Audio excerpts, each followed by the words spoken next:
یوں تو کائنات کی جتنی بھی چیزیں ہیں وہ سب اللہ جل شانہ کی ہیں. ذرے سے لے کر پہاڑ تک تمام کی تمام چیزیں اللہ کی ملک ہیں.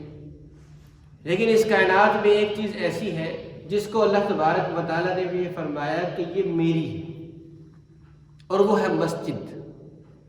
چنانچہ سورہ جن میں اللہ تبارک و تعالیٰ فرماتے ہیں کہ وَأَنَّ الْمَسَاجِدَ لِلَّهِ، کہ بے شک مسجدیں اللہ کی ہیں. اسی طریقے سے سورہ توبہ میں ارشاد ہے کہ انما یعمر مساجد اللہ من آمن باللہ والیوم الآخر، کہ پکی بات ہے اللہ کی مسجدوں کو آباد کرنے والے مومن ہیں. اس میں اللہ تعالیٰ نے مسجد کی نسبت اپنی طرف کی. اسی طریقے سے اور بھی مواقع میں اللہ تبارک و تعالیٰ نے اس کی نسبت اپنی طرف کر کے اس بات کی طرف متوجہ کیا ہے کہ جیسے میں قابل تعظیم اور قابل تکریم ہوں، اسی طریقے سے مسجد جو میری طرف منسوب ہے یہ بھی قابل تعظیم اور قابل تکریم ہے. تو اس کا احترام کرنا اور اس کی توقیر کرنا، اس کی عظمت اپنے دل میں پیدا کرنا، یہ قرآن و سنت میں مطلوب ہے. اگر ہم قرآن کریم کا مطالعہ کریں تو اللہ تبارک و تعالیٰ نے قرآن کریم میں کئی جگہوں پر مسجد کے تقدس کا ذکر کیا ہے، مسجد کے احترام کو پیش نظر رکھنے کا حکم دیا ہے. تو مسجد ایک ایسی چیز ہے کہ اللہ تعالیٰ نے اس کی نسبت اپنی طرف کی.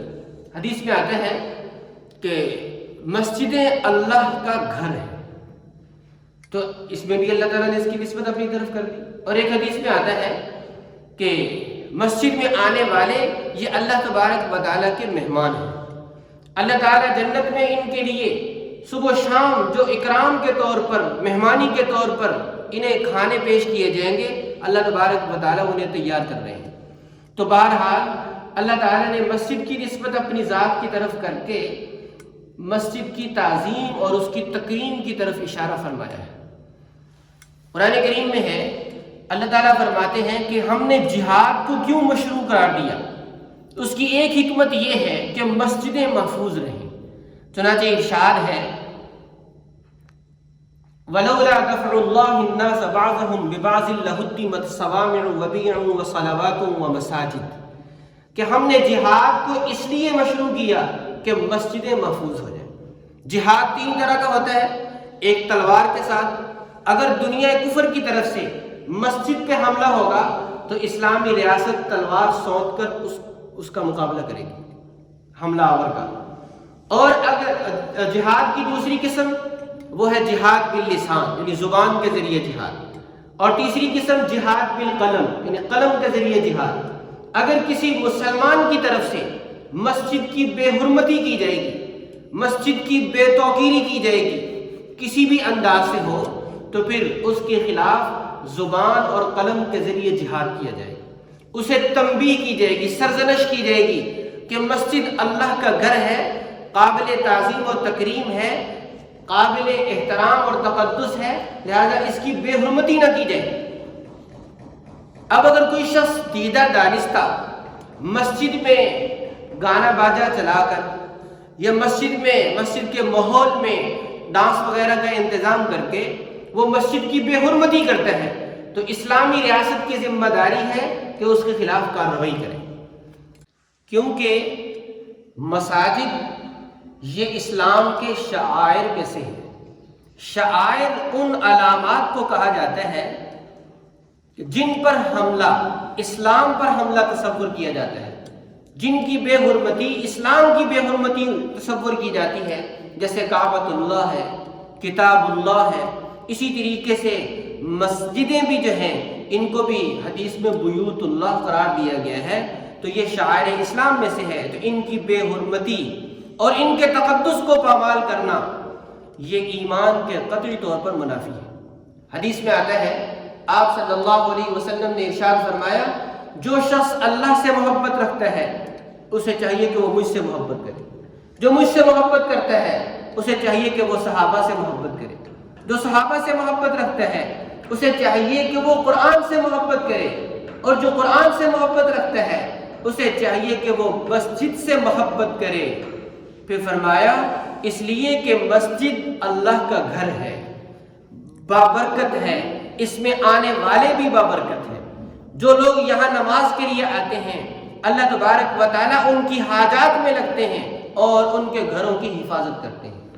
آپ ذرا غور کریں، گہرائی کے ساتھ اس حدیث سے مبارکہ کا جائزہ لیں تو یہ حدیث ہمیں پیغام دے رہی ہے کہ جس کی مسجد سے محبت ہے اسے صحابہ سے بھی محبت ہے، جسے مسجد سے محبت ہے اسے قرآن سے بھی محبت ہے، جسے مسجد سے محبت ہے اسے رسول خدا سے بھی محبت ہے، اور جسے مسجد سے محبت ہے اسے اللہ سے بھی محبت ہے۔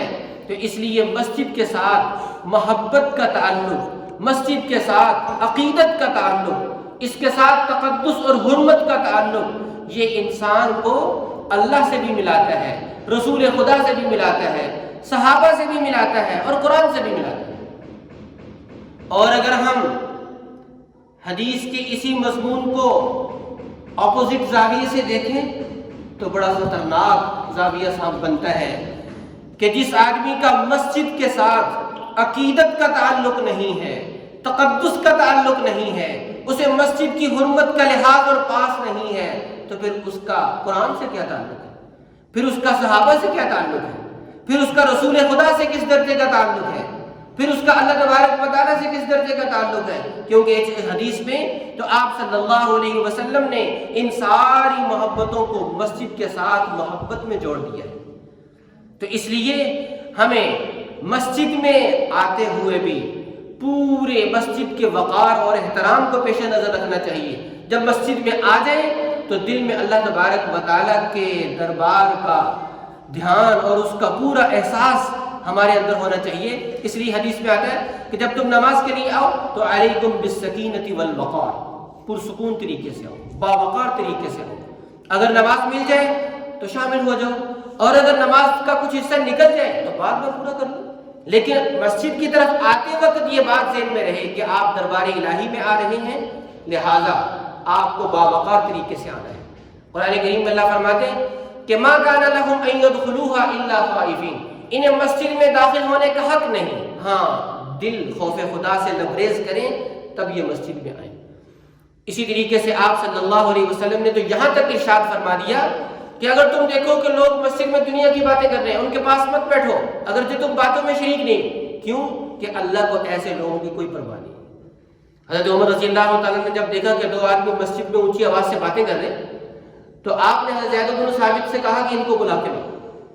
جب وہ آئے تو ان سے پوچھا کہ تم کہاں کے رہنے والے ہو؟ انہوں نے کہا کہ ہم طائف کے ہیں۔ فرمایا اگر تم یہاں کے ہوتے پھر بھی تم مسجد کے تقدس کو پامال کرتے تو میں تمہیں سزا دیتا۔ تو یہ اور اس جیسی اور بہت سی روایات، مثلا حدیث میں آتا ہے کہ بدبودار چیز جو ہے وہ کچا لہسن، کچا پیاز یہ کھا کر مسجد میں نہ ہو۔ تو اس قدر جب مسجد کی توقیر و تکریم کا اہتمام کیا جا رہا ہے تو پھر مسجد میں گانے باجے کی آواز، مسجد کے ماحول میں موسیقی کا پروگرام، تو اس کی تو بالکل بھی اجازت نہیں دی جا سکتی۔ اس لیے ہمیں اسے مسجد کے تقدس کو ایمان کا حصہ سمجھ کر، مسجد کی عقیدت کو ایمان کی بنیاد سمجھ کر اختیار کرنا چاہیے۔ اللہ تبارک و تعالی ہم سب کو یہ احترام اور عقیدت ملحوظ رکھنے کی توفیق عطا فرمائے۔ واخر دعوانا الحمدللہ رب العالمین۔